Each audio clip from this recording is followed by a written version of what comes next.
I'm Austin LaFar. Thanks for watching Truck Tech. And when it comes to trucks, we got you covered. Don't forget, hit that subscribe button. Today on Truck Tech, we're going to breathe some new life into our retro Sierra build by adding a POSI rear end, dual exhaust, and rebuild the worn out front suspension. It's going to be great!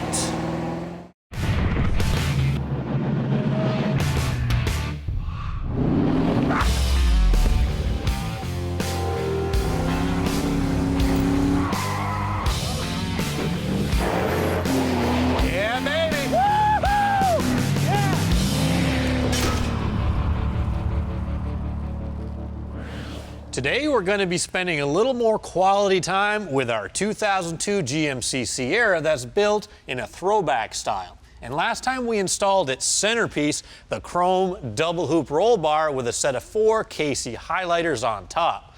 Now, last time we also installed a set of long tube headers to help this 5.3 put down just a little bit more power. But the exhaust system isn't done yet. We're also going to be installing a Flowmaster American Thunder dual exhaust kit. Now, I can't wait to hear how this 5.3 is going to sound with the Flowmasters and the long tubes, but before I get these dual tailpipes wrapped up and over the axle, there's something that I need to take care of inside the axle. So first, it's time to get it up in the air.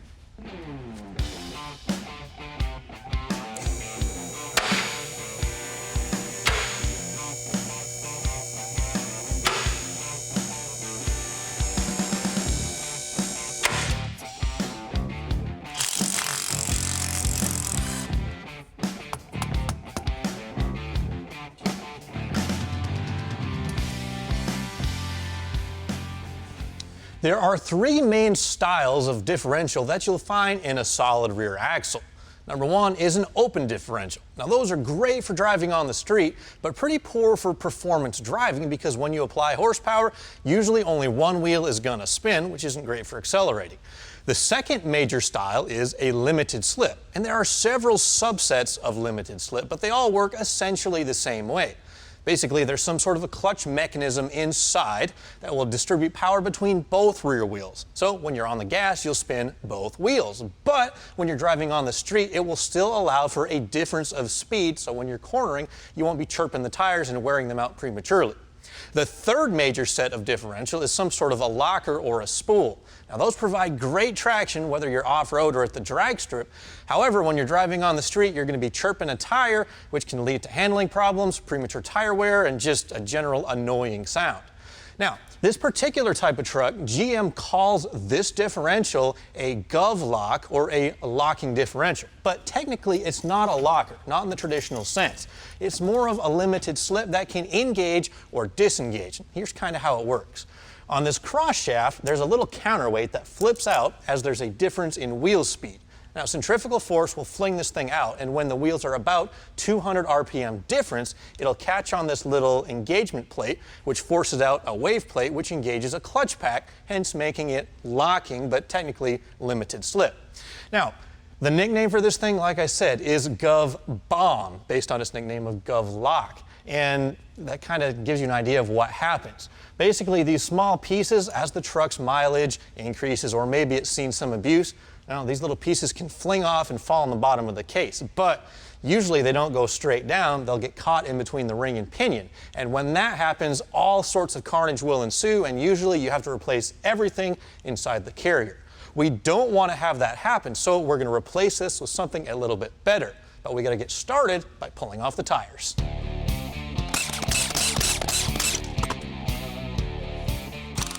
Well, our first job of the day will be in the center of the differential. We first need to get the rear brakes out of the way so we can work with the axle shafts. With the center pin removed from the G80, the axles push in slightly and the C-clips can be fished out with the magnet. Aha, gotcha. Number 1. And number 2. Easy as that. Finally, we can unbolt the bearing caps and the stock carrier can be removed from the housing.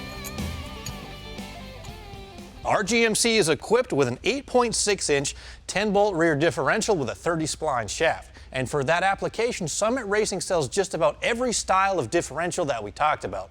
Lockers, spools, limited slip, and even an open. But the style that I chose was a traditional Positraction limited slip. Now this has clutch packs on either side of the spider gears just like the G80. However, instead of a complicated mechanism, it just uses springs to apply constant pressure to the clutch pack, making that limited slip action work. Now this is the same style of differential that you'd find in your traditional old school muscle car that everyone loves from back in the day. And they work great for general all-around performance driving. They work okay for mild off-roading, and of course, they're great for just doing burnouts with both back tires spinning. Now we don't need a master install kit because we're just going to be swapping out the carrier. So you can actually buy a carrier installation kit, which comes with both bearings, a shim pack, and 10 bolts to hold the ring gear onto the carrier. So the first thing I'm going to do is get the new bearings pressed on, then we'll swap over the gear. Whether you use a shop press like ours or simply a hammer and a punch, it's always a good idea to push from the inner race of the bearing rather than on the rollers directly, as to not cause damage.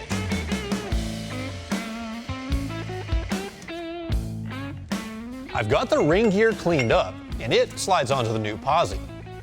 I'll apply some orange Threadlocker onto the bolts, which for this 10 bolt are left-hand thread.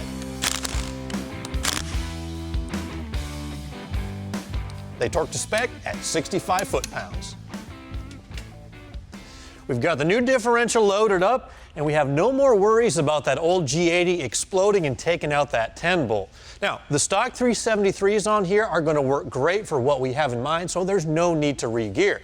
And we could just slap this thing in and be good to go. However, there is a problem on the far outer end of the axle tube that I want to take care of first.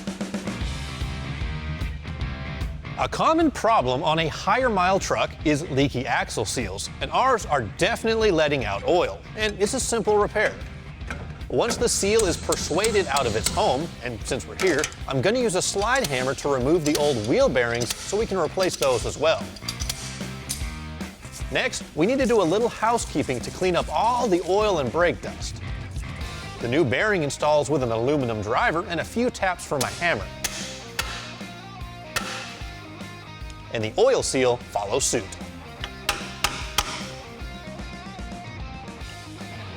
Next, how exactly does a Positraction rear end work? It just does. I've got our 10-bolt axle assembly cleaned up, stripped down, the axle bearings are in along with the seals, and we're ready to start reassembly. Now, if you've never worked on a rear differential before, it can be a little bit intimidating, especially if you're going to change the gear ratio because there are a lot of parameters that you have to nail spot on. Otherwise, the rear end's going to run hot, make a lot of noise, and the gear set is going to wear out early. Now, because all we're changing today is the carrier, the only thing that we're going to have to adjust is carrier backlash, and that's controlled by shifting it further away from or closer to the pinion gear. And you've got to start somewhere just to get a baseline measurement, so I always throw in the stock cast carrier shims just to measure a baseline, and I make a handy little chart just to kind of see where I'm at. I've got 230 on the left, 245 on the right, which gives me, the important number, 14 thousandths of an inch of backlash on the carrier. Now, that's not awful, but it's not acceptable either. On a 10-bolt like this one, we need somewhere between 6 to 10 thousandths of an inch. So I need to shift the carrier closer to the pinion, which means I got to start stacking some shims. This system includes shims of 5, 7, and 10 thousandths of an inch thick. So depending on how you stack them, you can make very fine adjustments. With my selection made, the carrier and shim stack goes into the housing, and the caps are tightened up. So that was still quite a bit too loose, so I'm going to take one of the 10 thousandths shims out of the stack that's on the right-hand side, and I'll switch it over to the left, which will shift the carrier over and hopefully tighten up the backlash just enough. With a quick swap of one shim, I'll reinstall the carrier into the housing and once again install the bearing caps. Now they say, if you're good, and I'm not saying that I am, you can nail backlash just by the feel and sound. This one feels close, but let's find out for sure. Ooh, yeah. With the carrier sitting exactly where it should be, the axles can now slide back in. The C-clips are reinstalled, along with the cross pin. Finally, it's time to seal this thing up for good with some Permatex Optimum Grade gasket maker. And the stock cover finishes the job. When I removed the rear brakes from our Sierra to take apart the axle, I noticed the pads were quite worn out. And in fact, one of them, the friction material had separated entirely from the backing plate. So it's time for a brake job because this is just plain unsafe. Now, EBC Brakes makes pads and rotors for a wide range of vehicles, just about everything that you'll see on the road. So for our GMC, I got a set of pads and rotors. The rotors are from their high carbon blade series, have these cool looking grooves in them which will help remove a lot of heat and help them run cooler. And the high carbon alloy, that's going to resist heat better.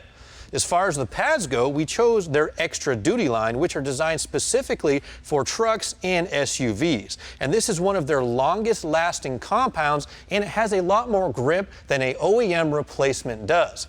Now, all told, this is going to make our GMC stop a lot shorter and be a lot safer than these old worn out pads that it came with. Well, since we're working on the back axle, that's where we'll get started. Also ahead, we'll give our 5.3 some rumble.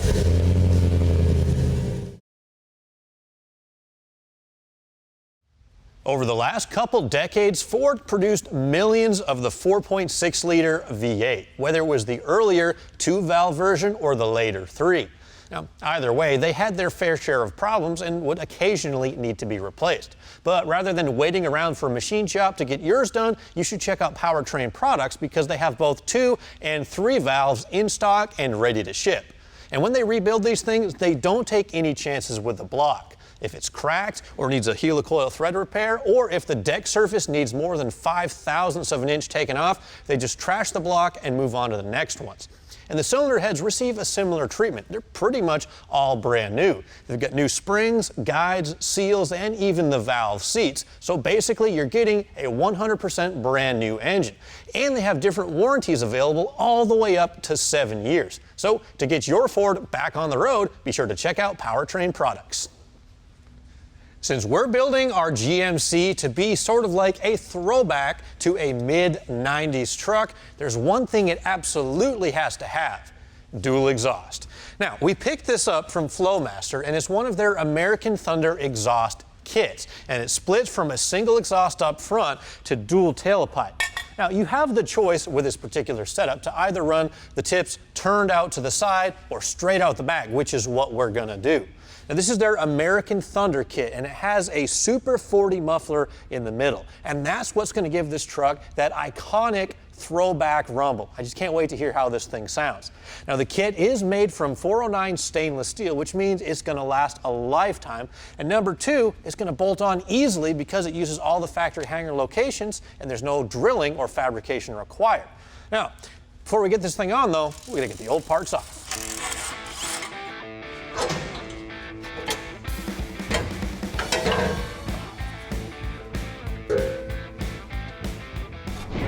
Now, I have been known to get just a little bit overboard when it comes to building an exhaust, especially if we have a situation where there's nothing readily available or off the shelf. Now, take Project Red Tide, for example. It was our '88 Chevy K1500 that started out life as a 4-wheel drive truck.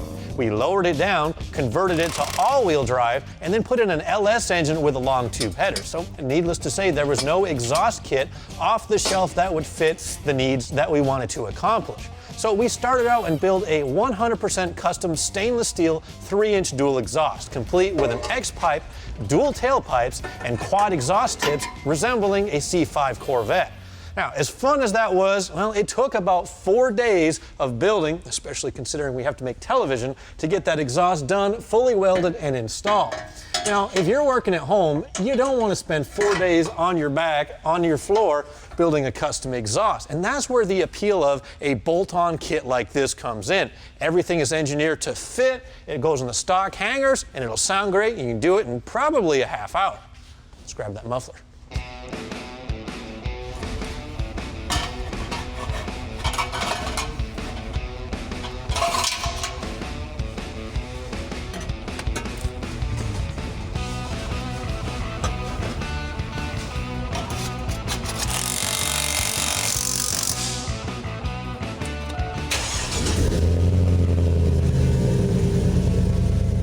The Flowmaster Super 40 has a nice aggressive rumble without being overly loud or obnoxious. And it'll give this truck an unmistakable sound. Now with the tailpipes on this particular kit, there's a couple different ways that you could arrange them.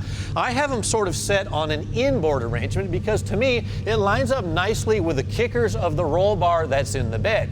But if you prefer a more wide set look, you can do that as well, simply by loosening the rearmost clamp and twisting the last pipe 180 degrees. Or, of course, if you want a side exit, the kit also comes with that pipe, which will exit just on the lower part of the bed side.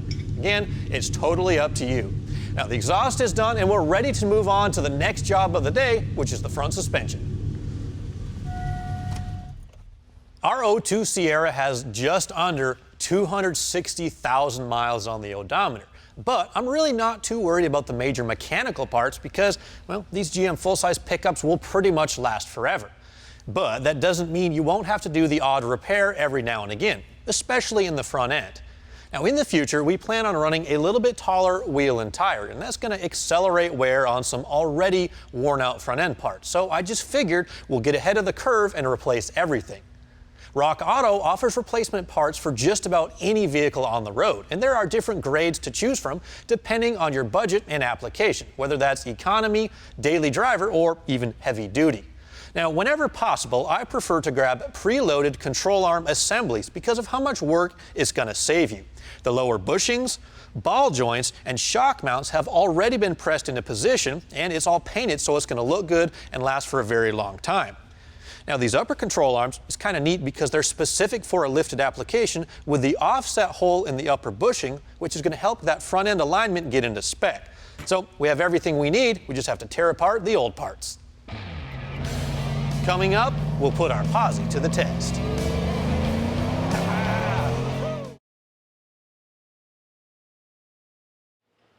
An IFS, or independent front suspension, makes for a lot smoother ride and better handling than a solid front axle, which is found on some heavy-duty trucks.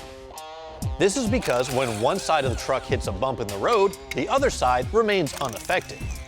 The downside of IFS is there are a lot of moving parts which can wear out as the years go by, especially when larger tires are thrown into the mix. By swapping out the old control arms, we're going to be replacing 8 bushings, 4 ball joints, and 2 shock mounts, all of which should restore the factory handling and ride quality. These old, rusted out, 250,000-mile shocks are going to stay right here just for a little while longer. They're not going to stay for good. I have a new set coming with a leveling kit, and I'll get to that next time. But for now, the teardown is complete.